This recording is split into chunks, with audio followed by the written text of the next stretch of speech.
ದೀದಿ ಕೊಟ್ಟ ಸೈಕಲುಗಳು ಬಾಂಗ್ಲಾದೇಶದಲ್ಲಿ ಮಾರಾಟ. ಬಂಗಾಳದ ರೇಷನ್ ಬಾಂಗ್ಲಾದೇಶಕ್ಕೆ. ಗಡಿ ಭಾಗದಲ್ಲಿ ಏನ್ ನಡೀತಿತ್ತು ಗೊತ್ತಾ?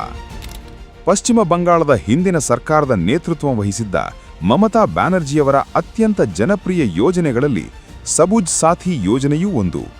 ಗ್ರಾಮೀಣ ವಿದ್ಯಾರ್ಥಿಗಳಿಗೆ ಉಚಿತ ಬೈಸಿಕಲ್ ನೀಡುವುದು ಈ ಯೋಜನೆಯ ಉದ್ದೇಶ. ಮಮತಾ ಬ್ಯಾನರ್ಜಿ ಸರ್ಕಾರ ತನ್ನಾಡಳಿತದ ಅವಧಿಯಲ್ಲಿ 1 ಕೋಟಿಗೂ ಹೆಚ್ಚು ವಿದ್ಯಾರ್ಥಿಗಳಿಗೆ ಸೈಕಲ್ ನೀಡಿತ್ತು.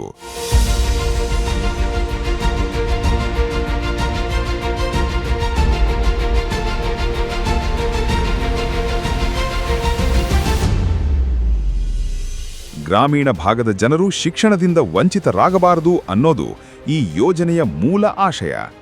ಒಂದು ಸೈಕಲ್ಗೆ ಸರಾಸರಿ 3,500 ರೂಪಾಯಿಗಳಾಗಬಹುದು ಎಂದು ಅಂದಾಜಿಸಲಾಗಿದೆ. ಒಂದು ವರದಿಯ ಪ್ರಕಾರ ಪಶ್ಚಿಮ ಬಂಗಾಳದ ಗಡಿ ಜಿಲ್ಲೆಗಳಾದ ಮಾಲ್ಡಾ, ಮುರ್ಷಿದಾಬಾದ್ ಜಿಲ್ಲೆಗಳಲ್ಲೇ ಹೆಚ್ಚಿನ ಸೈಕಲ್ಗಳು ವಿತರಣೆಯಾಗಿವೆ. ಅಂದರೆ ಮುಸ್ಲಿಂ ಬಾಹುಲ್ಯದ ಜಿಲ್ಲೆಗಳಲ್ಲೇ ಹೆಚ್ಚಿನ ಫಲಾನುಭವಿಗಳಿದ್ದಾರೆ. ಆದರೆ ವಾಸ್ತವವಾಗಿ ಈ ಸೈಕಲ್ಗಳು ಪ್ರಾಮಾಣಿಕ ವಿದ್ಯಾರ್ಥಿಗಳಿಗೆ ಸಾಥ್ ಕೊಡ್ತಾ ಇವೆಯಾ? ಹೀಗೊಂದು ಪ್ರಶ್ನೆ ಈಗ ಎದುರಾಗಿದೆ. ಯಾಕಂದ್ರೆ ಹೀಗೆ ಕೊಟ್ಟ ಸೈಕಲ್ಗಳು ಪಕ್ಕದ ಬಾಂಗ್ಲಾದೇಶದಲ್ಲಿ ಕಾಣಿಸಿಕೊಂಡಿವೆ. এটা হচ্ছে বাংলাদেশের বড়খাতা স্টেশন, রেলওয়ে স্টেশন। এখানে সাইকেলের হাট বসেছে, মানে সাইকেল বিক্রি হচ্ছে। তো সবই ঠিক আছে।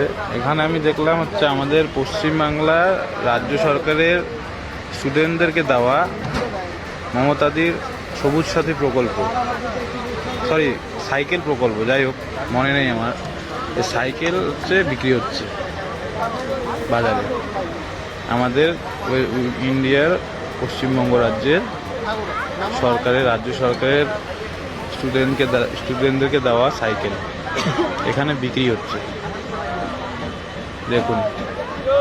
ನೋಡಿ, ಪಶ್ಚಿಮ ಬಂಗಾಳದ ಗ್ರಾಮೀಣ ವಿದ್ಯಾರ್ಥಿನಿಯರ ಅನುಕೂಲಕ್ಕೆ ಕೊಟ್ಟ ಈ ಸೈಕಲ್ಗಳು ಬಾಂಗ್ಲಾದೇಶದ ರೈಲ್ವೆ ಸ್ಟೇಷನ್ನುಗಳಲ್ಲಿ ಕಾಣಿಸಿಕೊಳ್ತಿವೆ. ಇಲ್ಲಿ ಇವುಗಳನ್ನು ಮಾರಾಟ ಮಾಡಲಾಗ್ತಿದೆ. ಮತ್ತೆ ಕೆಲವು ವರದಿಗಳ ಪ್ರಕಾರ ಈ ಸೈಕಲ್ಗಳನ್ನು ಬಾಂಗ್ಲಾದೇಶದಲ್ಲಿ ಬಾಡಿಗೆಗೆ ಬಿಡಲಾಗ್ತಾ ಇದೆ. ಯಾವುದೇ ಸರ್ಕಾರಿ ಯೋಜನೆಗಳು ದುರ್ಬಳಕೆಯಾಗೋದು ಹೊಸದೇನೂ ಅಲ್ಲ. ಅದು ಪಶ್ಚಿಮ ಬಂಗಾಳ ಇರಲಿ, ಯಾವುದೇ ರಾಜ್ಯವಿರಲಿ, ಇಂಥ ಭ್ರಷ್ಟರು ಇದ್ದೇ ಇರ್ತಾರೆ. ಆದರೆ ಇಲ್ಲಿ ಭಾರತದ ಯೋಜನೆಗಳ ಲಾಭ ಪಕ್ಕದ ರಾಷ್ಟ್ರಕ್ಕೆ ಹೋಗ್ತಾ ಇದೆ.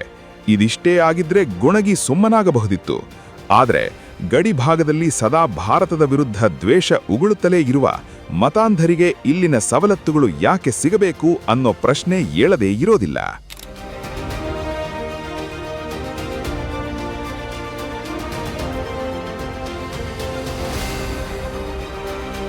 ಇವಿಷ್ಟೇ ಅಲ್ಲ, ಮಾಲ್ಡಾ, ಮುರ್ಷಿದಾಬಾದ್, ನದಿಯಾ ಜಿಲ್ಲೆಗಳ ಗ್ರಾಮೀಣ ಭಾಗದಲ್ಲಿರುವ ಪಡಿತರ ಅಂಗಡಿಗಳ ಕಥೆಯೂ ಇಷ್ಟೇ. ಖಾದ್ಯ ಸಾಥಿ ಯೋಜನೆಯಡಿ 2 ರೂಗೆ ಕಿಲೋ ಅಕ್ಕಿ ಉಚಿತ ಪಡಿತರದ ಸೌಲಭ್ಯವಿದೆ. ರೇಷನ್ ಕಾರ್ಡ್ ಪಡೆಯಲು ವಸತಿ ಪ್ರಮಾಣ ಪತ್ರ ಇದ್ರೆ ಸಾಕು. 2021ರಿಂದ 2025ರವರೆಗೆ ಮಾಲ್ಡಾ ಉತ್ತರ 24 ಪರಗಣಾದಲ್ಲಿ ಹೊಸ ರೇಷನ್ ಕಾರ್ಡ್ಗಳ ಸಂಖ್ಯೆ 27% ಹೆಚ್ಚಾಗಿದೆ. ಗಡಿ ಪಂಚಾಯತ್ಗಳು ನೀಡುವ ದಾಖಲೆ ಆಧಾರದ ಮೇಲೆ ಕಾರ್ಡ್ ಸಿಗುತ್ತದೆ. ಅಂಥ ಕಾರ್ಡ್ ಬಳಸುವ ಅಕ್ರಮ ವಲಸಿಗರು ರೇಷನ್ ಅನ್ನು ಗಡಿ ದಾಡಿ ತಮ್ಮ ಊರಿಗೆ ಸಾಗಿಸ್ತಾರೆ ಅನ್ನೋ ಆರೋಪವೂ ಇದೆ. ಹೀಗೆ ಬಂಗಾಳದ ಬಡಜನರ ಹೊಟ್ಟೆ ತುಂಬಿಸುವ ಯೋಜನೆ ನೆರೆ ದೇಶದ ಪಾಲಾಗ್ತಾ ಇರೋದು ವಿಪರ್ಯಾಸ ಅಲ್ಲದೆ ಇನ್ನೇನು.